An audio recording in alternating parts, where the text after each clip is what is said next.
Jay here for Stretford, Paddock. This is it. This is the big one. Joining me, as always, for the preview is Mr. Joe Smith. Yes. Joe, Manchester United versus Newcastle United at St James's.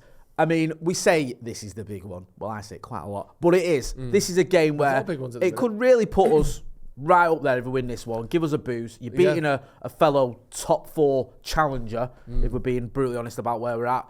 I mean, there's a lot riding on this one. There is a lot riding on it, and you know, let's just get straight into it. The main talking point at the minute is Onana. 100%. After that performance in the week, and Steve's done a good job on the channel of defending him slightly, but for me, he should have saved the first one, and the second one is horrendous, and he needs to sort it out. Like, he's been very good in the Premier League, and hopefully somehow in his head he can compartmentalise them as two different things, and you can leave that behind and go back to your Premier League form. I don't quite think the human brain works like that, but you know, he's been very good in the Premier League and not so good in the Champions League, so maybe it does work like that. But I do feel for him a little bit. He's faced as many shots as anyone in the league this season. And when you're the Manchester United goalkeeper, that shouldn't be the expectation. You should have a high save percentage, because a lot of the shots you're facing are rushed, are forced from the edge of the box, because our defence and our midfield stop great chances happening against us. That hasn't been the case. So he's been facing an absolute barrage of shots week in, week out. He's got the best save percentage in the league, second most saves in the league, most clean sheets in the league, the second most post-shot expected goals in his favour. So he's prevented 3.4 goals this season, which is the second most of anyone. Like, he's done very well in the league.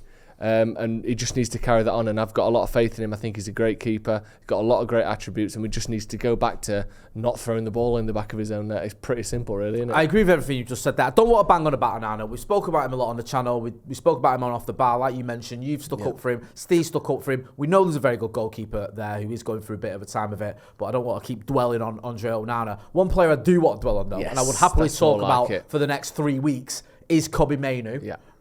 I'm trying and I'm failing not to get carried away with this kid, because he has looked phenomenal when he's played for the first team. It's weird, and I keep saying this. It's unusual and a bit spooky watching him. Yeah. Like, do you know when you see players come through and you go, oh wow, look at that, they look really good. He's got like another level even on them. Even on the likes of, you know, when McTominay came through, and when Hannibal's played for United, and even players like Tom Cleverley, and players, you know, who had a place in the United squad for many years, Tom Cleverley. There's another level to Mainoo where it's like, what's going on here? What are we watching? He looks, from what we've seen so far, like he's already one of United's best midfielders. Yeah. Like, on the ball, the composure, the movement, the control, the timing of things, the way he moves his body without always moving the ball, his shimmies, his fakes. He's got this like repertoire of physical and technical abilities that you just don't see very often. Like, he's not as skillful as Paul Pogba, but you know how Pogba was always like feinting and going the other way and stepping and turning back, and he had this control of his body that you just don't see all the time. A lot of players run in straight lines, and they tackle in straight lines, and they kick it in the straight line. Mainoo's got angles and corners, and he's tricky, but not in a skillful way. He's just got something about him that when you watch, you have to watch him to know what I mean.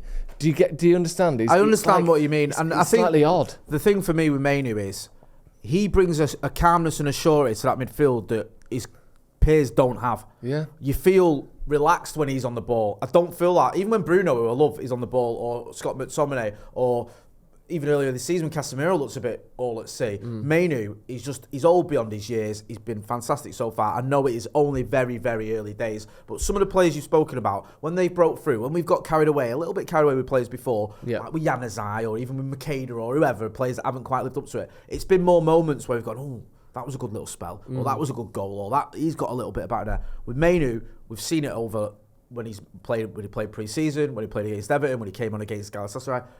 He looks comfortable for the entire time he's on the pitch. Yeah, he does. So I'm hoping he can take this into the Newcastle game. With all that being said, I'm guessing from what you've been speaking about, you expect Erik ten Hag to pick him for this team. So let's go into the predict 11s. Give us your predict 11. This is the team that you think Erik ten Hag even, I'm not excited about Mainoo, can't get words out, is going to pick for this team. Before we get into that though, one thing I want to say to you lot at home is, we want your score predictions. So get your phone out, film yourself in landscape, for 30 seconds and send us your score predictions to paddockmatchday@gmail.com, and we'll use that as part of our pre-match build-up on the watch-along, because we are going to be here for the watch-along. Talk us through your predicted 11, please, my brother. Yeah, I don't think we're going to make too many changes. Onana definitely stays in. The same back four that started the other night is what I think he'll go for. I think it'll be Wan-Bissaka, Maguire, Lindelof and Luke Shaw. I think, again, we're starting to see Lindelof get pushed and pulled around a little bit at times, especially in transition, balls over the top, direct balls. He can be sort of nudged and moved in ways that, Varane typically doesn't, but I don't think he'll pick Varane because he hasn't been picking him. Midfield, I think it has to be Mainoo, and I think obviously it has to be Bruno. The final spot for me was, will it be Amrabat or will it be McTominay? I just think that McTominay, even though he's not been great, just gives you at least something in terms of productivity, where Amrabat at the minute isn't really giving much at all. No. McTominay is not great, but you might get a goal out of him at least. And then obviously Bruno starts. I brought Rashford straight back in. Slightly harsh on Garnacho maybe, but I do think that you need big players in these big games, and Marcus Rashford is a big game player. We've seen it time and time again. He's scored against all of the top teams he's ever played against, pretty much, with a couple of exceptions. And this is a big game. And as I've said a lot this season, and I can repeat it again because unfortunately we've once again failed to prove me wrong, every time there's been a game this season where you go, it's going to be a hard one this, we haven't won. Yeah.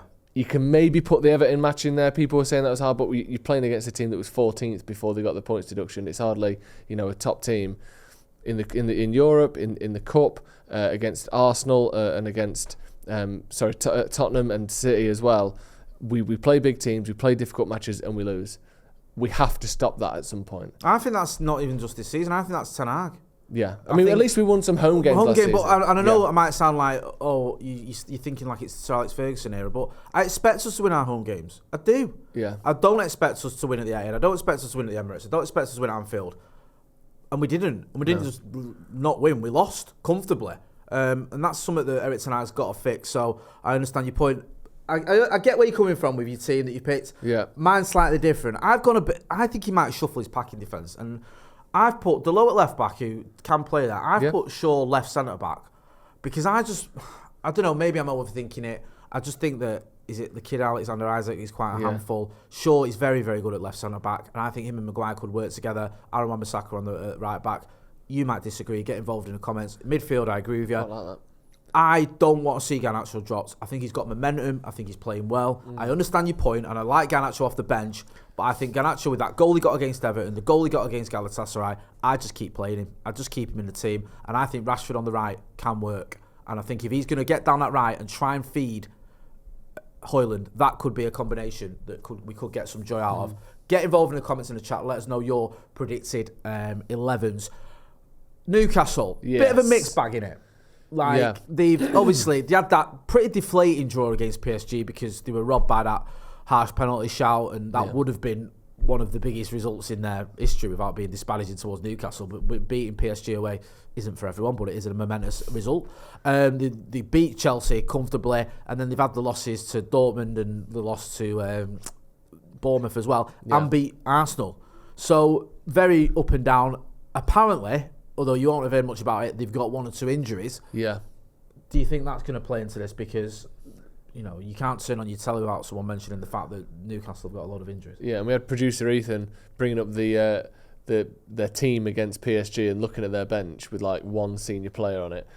So they do have a few injuries. Obviously, in particular, I think Botman is massive for him. Longstaff, who's, I would say, from what I've seen, having by far his best season so far this year. I thought he's actually been excellent. Barnes as well. There's a lot of players missing there. Wilson, another one who doesn't always start, but I think he was their top scorer last season. So they're missing firepower, they're missing rotation, especially in midfield. So United do have the benefit, therefore, of maybe being able to sort of outwork them, which is something that you don't usually say about Newcastle, because one thing we saw last season, what was it, 2-0, 3-0 away from home in the league? Absolutely blew United away. The performance didn't even match the scoreline. They should have had more. They absolutely battered us in that game because from the first minute, they just looked more up for it than us. The one thing I do think is They don't really have any options off the bench in midfield. We don't have many, but with an Amrabat here, or depending on how he does it, Mainoo off the bench, maybe we can sort of force the issue there a little bit and try and push through that way. But I don't know.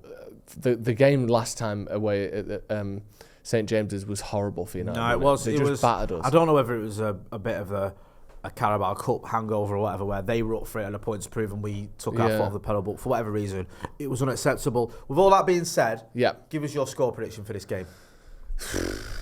Genuinely, I think we'll be lucky to get a draw. Okay. Based on what we saw before, like I said, every time we've faced a big team this season, we've lost, with no exceptions, and that's just not good enough. But I don't see it stopping. Or should I say, I don't see us winning.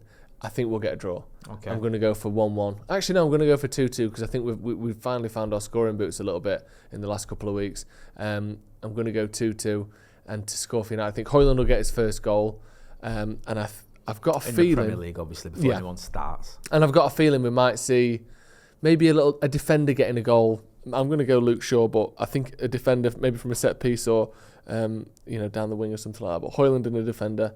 And who cares for them? 2-2. What are you saying? I'm going to go. I think we'll win. Good. I think 3-1 United. Yeah. I think we'll get at him. We'll get a couple of early goals. They'll get one back because they're counter-attacking or they're attacking us, and then we'll get a goal to see him off. I hope so anyway. It's a big game, this. It's a big game, and that'll be a big result for Manchester United. That might be my heart rather than my head. Talking. Joe, where can people find you? Just on the watch along. I can't wait. Me, you, and Ethan as well. And Adam McCullough as well. The gang's all here. Jesus. I know, it's all happening. So make sure you're joining us for that one. We're also going to be in Dublin on the 28th. There's a link in the description. Come and join us for a live event with Wes Brown. That's been Joe Smith. I've been Jay Motti. This has been the Newcastle Preview. Thanks for watching.